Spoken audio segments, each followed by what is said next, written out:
Solo, a Star Wars story review.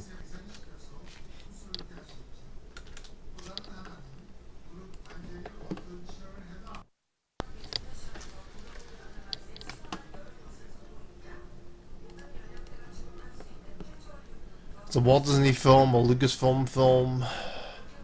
It's a Star Wars. I don't know if they really call it an anthology, but it's like Rogue One. It's titled like Rogue One, a Star Wars story.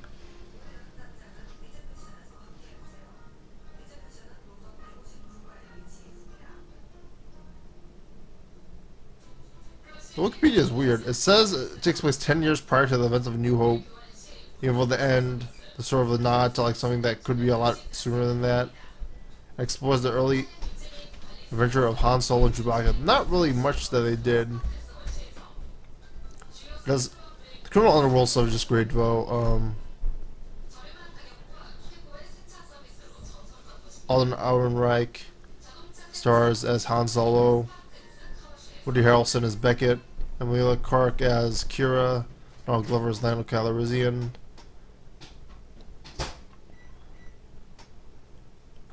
Very interesting stuff. I liked.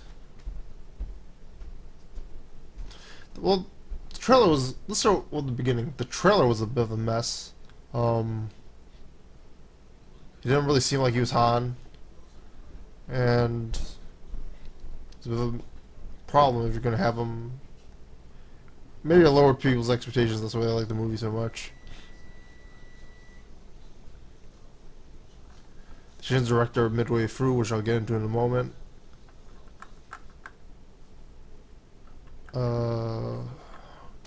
Jonathan Kasdan and Lawrence Kasdan did the writing. Let's go on with the story.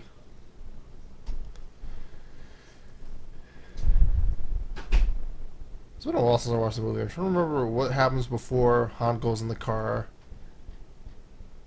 Or the convertible-ish space vehicle, land vehicle, and then drives off.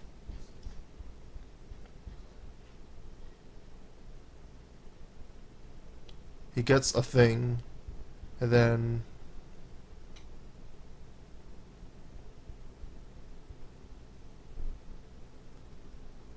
they get this object called coaxium, and it is used to. Well, it's very interesting what they use it for, but mainly they use it for money, because Han. It's weird. He's like in this criminal underworld, yet he's idealistic and wants to. He doesn't seem like he doesn't really act like a criminal. He's like, which is the thing that they mention. He just wants a ship, girl to love, etc. He may even be not very like Harrison Ford's Han, actually, considering that Harrison Ford's Han's much colder prior to The Force Awakens, at least.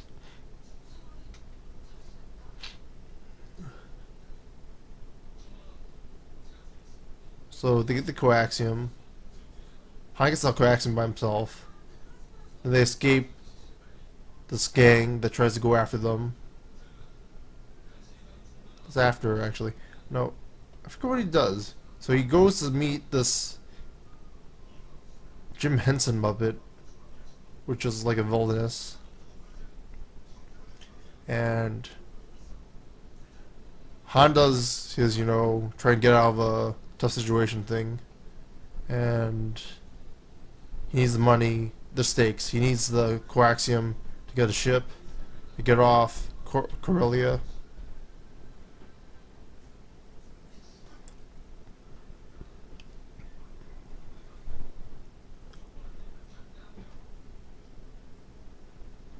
So they go on this after doing something a little bit too dumb to be Han. He escapes this weird thing where apparently the alien's like a vampire or something, and then escape on the ship, on the space vehicle, in the space car. Then Han out drives him. He does a thing that could be a nod to like the Empire Strikes Back or Han's Millennium Falcon maneuvering, and then they go away, and then they try to make their escape. Him and Kira try to make their escape off Corellia, but in a really dark, Rogue One-ish manner. Kira gets captured, grabbed by the gang. Han escapes. Kira tells him to leave, which is really dark considering that what happens to Kira. Like, she understands the sacrifice she has to make, even though it's like, more like, there's no reason both of them have to get captured. So Han tries to join. I feel it's, I don't know how I feel about this. Him joining the Imperial Air Fleet. I don't picture Han as that kind of person. Oh, the Empire just give him the name Han Solo, and so they sort of make him. But I don't think there's any thematic reason why they should do that. Like, there's nothing personal between him and Empire. It's more of him against that gang. The gang which is never mentioned in the original series or the sequel trilogy.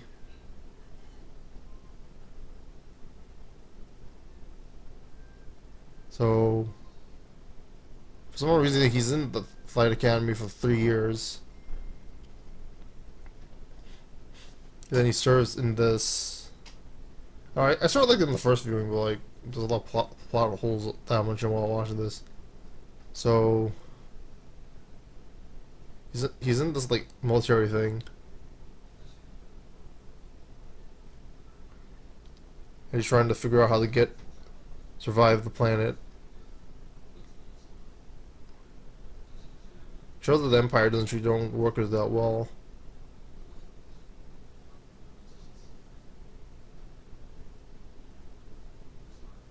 They don't seem that dystopian, this cold, like compared to like real tough stuff in real life on Earth. I don't even know if they make Nazi references in it, but like the George Lucas ones. But you know, it shows like something unfair. The Empire's so big. Well, yeah, that's the cool thing. They showed all these like slogans and stuff, very dystopian, big bravery, etc. And then he's on the planet. He tries to fight for his life, and then he tries to leave. And then he finds Tobias Beckett, who's posing as a captain. How Beckett got away with it, they don't really go into detail with.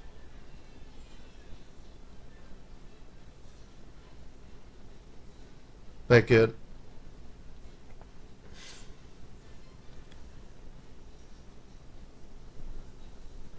doesn't want to take Han with him. I forget the reason why. And then Beckett tries to get him arrested using his supposed position.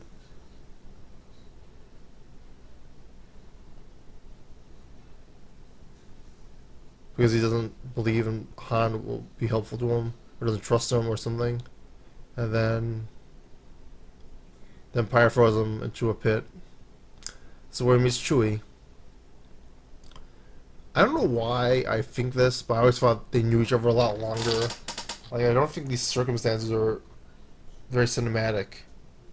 It's a little bit funny, but like, I don't know. I feel like Chewie, there's only so much you can do with him, and the show is like, there's a lot of weaknesses in using Chewie in a movie. They use Kashyyyk, they use the references to other movies, and I think that was a bad move. Han knows some Wookiee. That's how they get to know each other. But like, they don't have a lot of screen time together. This is not Batman Begins origin. This is like an origin story without the origin. Beckett rescues. I don't know why they sit down in the Wikipedia. Beckett rescues. So Beckett is impressed that Han got out of the situation, so he puts him on his gang.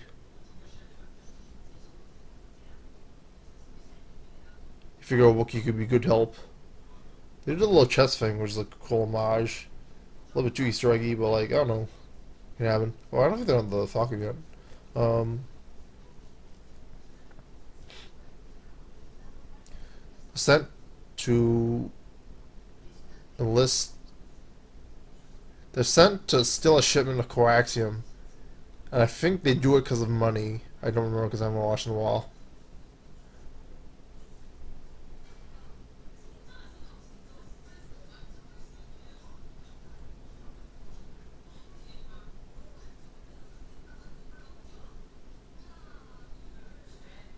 There's this whole thing about Han and the other guy saying that who's the better pilot. One of them gets injured. That's a problem. You can't really have Han or Chewie get injured. If it was Rian Johnson, he probably would have done it. That would be great. Um,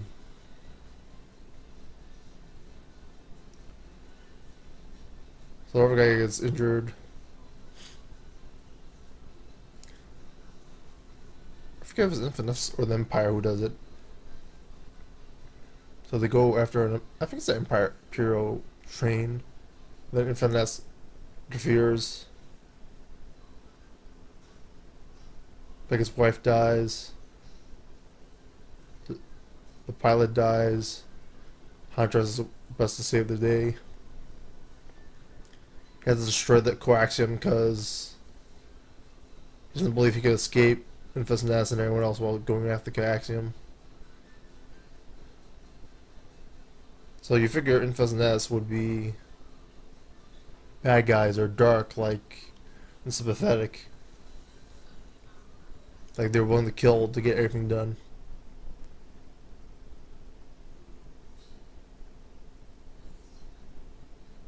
Han feels a connection to these guys. I guess audience does too, because like they went through all the situations. They lost two members, and Beckett.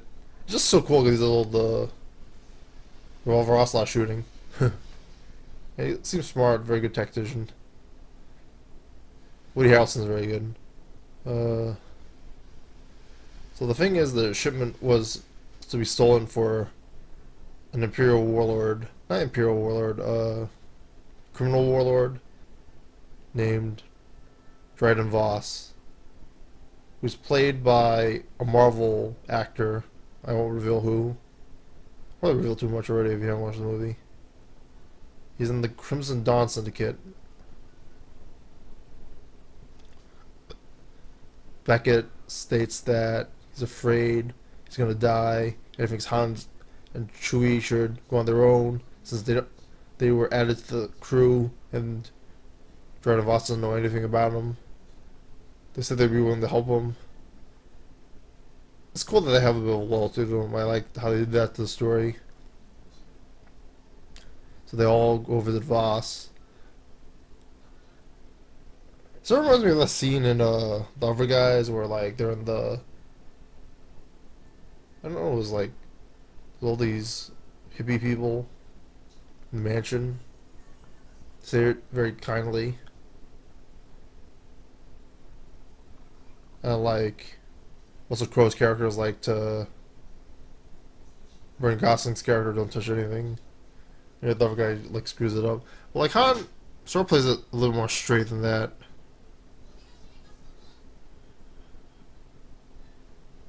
It seems like Han and Chewie have some sort of code of honor. They don't really explore that though.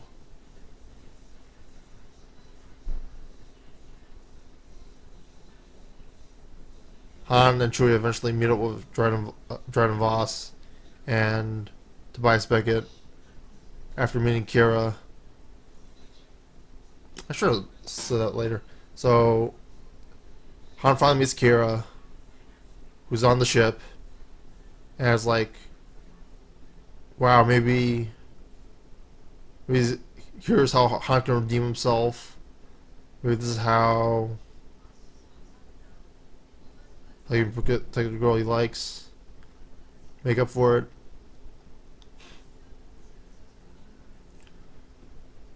She has a brand on her, and Han is worried about. More like Beckett's worried about Han and Kira. Kira doesn't know. Beckett can't figure out a way to deal with Dredden Voss and how to make it for him, and he's worried. Seems like I actually don't remember too well, but it's something like this. Like he's worried he won't be able to talk his way out of the plan. Han talks his way out with a really risky plan, stealing unrefined coaxium from the mines of Kessel. A lot of references there to other parts of the Star Wars franchise. It's very technical, which is very interesting.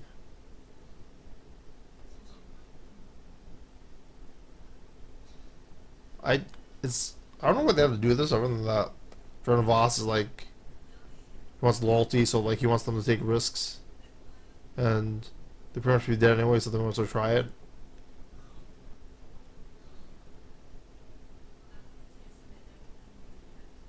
Kira is questioned about whether this plan will work, and then Voss tells Kira to follow Han to make sure it happens. So Kira's life is on the line, and Han is with her again. There's a lot of stuff with them. She goes to Lando Calrissian, who's gambling, trying to get him his ship. Han challenged Lando to a game of sabacc, trying to get Lando's ship. Lando, I don't really know the rules of the card games, it's very weird. And then it doesn't matter anyway, because like, Lando's like, oh, Kira, alright, give me the ship. And I was like, why does Lando trust her, considering the end of the film? Or maybe she hit something.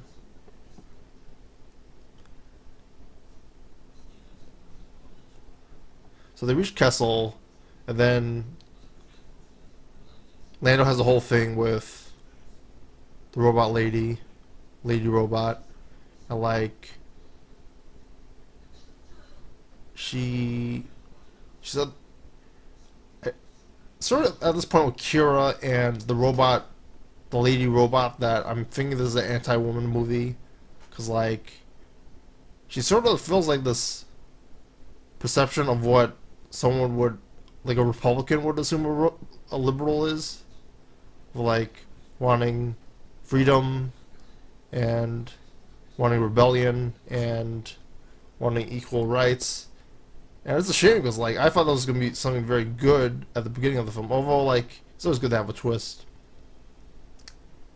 And then there's not much done with the robot, and then she dies pretty much right away because I think people realize how are they gonna have this robot for, like they don't imply it's 10 years like it says on Wikipedia, so like they couldn't really do much with the robot. But it's like it already causes a lot of plot holes. Like my brother mentioned, like she's the brain of the ship now, and then Orlando give the ship then if that was his robot lady friend.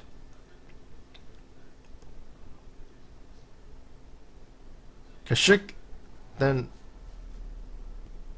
Chewie then goes on this whole thing about saving another Wookiee. It's sort of funny though, although it sort of doesn't fit the movie. And then Kira's way out of character, giving funny lines, even though she's like, the ending of.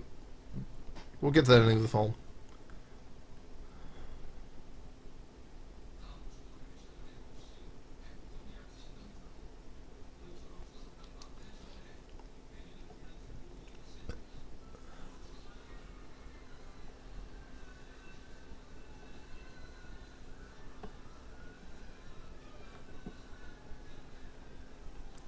They go, I forget what the name of this wormhole thing is or whatever, but they end up there somehow. I don't remember how. And then it's the whole Kessel Run thing. Oh, because like they have to do the refinement of the unrefined coaxium, otherwise they'll blow up the ship, and then they'll be in trouble with Voss and everything. That's weird because like he doesn't. They sort of said he cheated when it came to the Kessel Run. I don't think it was necessarily that bad of a thing, but it's it doesn't live up to a lot of hype to the Han Solo character. Even though I guess he is it really just Harrison Ford and not really how the character is written? I don't know, but like there's problems with it.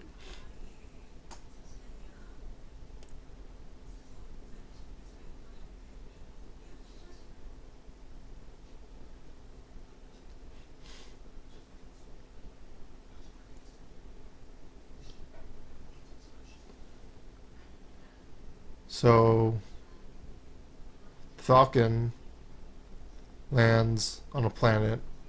Then Han meets up with Infos Nest, who looks like there'll be a mix in the showdown or not. And then Infos Nest reveals that they're not actually the bad guys, even though they killed Val and their other friend.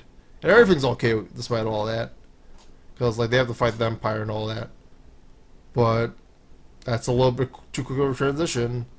And I guess it wouldn't go against Han's character, but I don't think it would be for Han's character either.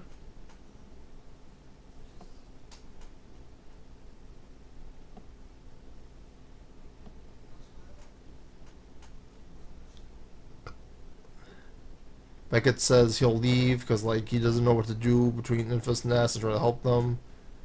He doesn't mention his wife, and then Han says he'll help Infus and Nest. Tries to trick Dryden Voss into taking a whole bunch of coaxium that is fake while getting the money for a ship, and then Infus and Nest will be able to fight the Empire. And I guess there's the whole Crimson Dawn Empire link there, right there, as you can see. It reveals that Voss already knows the double cross. He's like, the coaxium looks very real, but isn't. Han blames Kira, saying that he shouldn't she should Voss shouldn't listen to her, when it was actually Beckett who the whole time was talking about trust, not trusting anyone.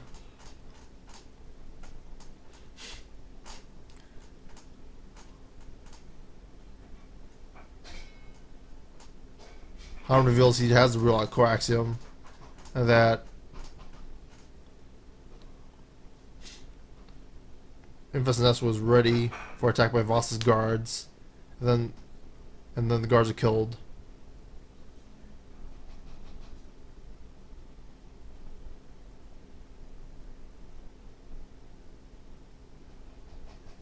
Beckett takes the coaxium, and I don't feel like this is a good moment between Han and Tobias Beckett. We'll see it in the end. Kira kills Voss when the three of them were stuck in the room. And I don't know why Kira doesn't kill him earlier, other than maybe being afraid of Darth Maul. Han goes after Beckett.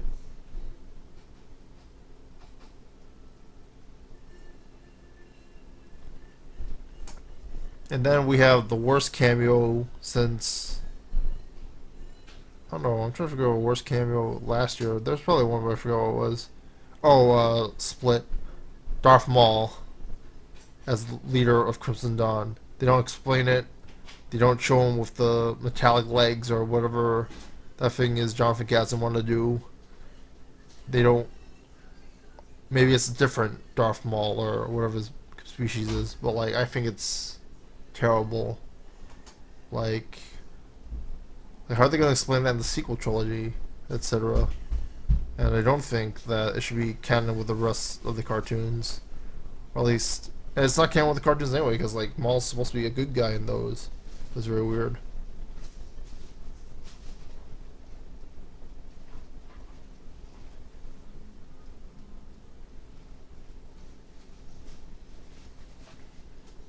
I do like how Han, when standing off with Beckett, just shoots him, and then Beckett says he did a good job. That was a cool moment.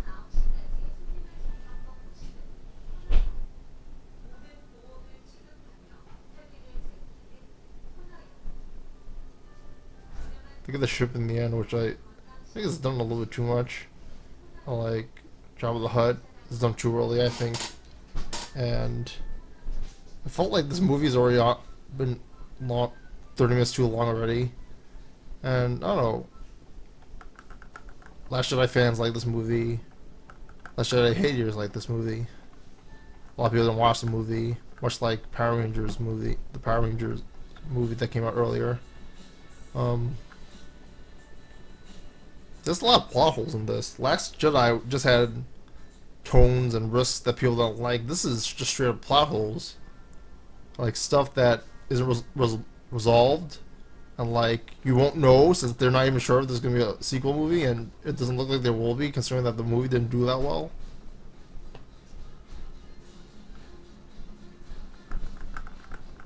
I do like the dark tone. I do like you don't know who's gonna get killed, even though obviously Chewie and Han can't. But like the, it felt very. It sort of felt like the trailer. It didn't live up to the hype of a Han Solo movie, and although it's better than that, it has problems. And Jonathan Kasdan shouldn't write for it, and Lawrence Kasdan got a little bit too power hungry.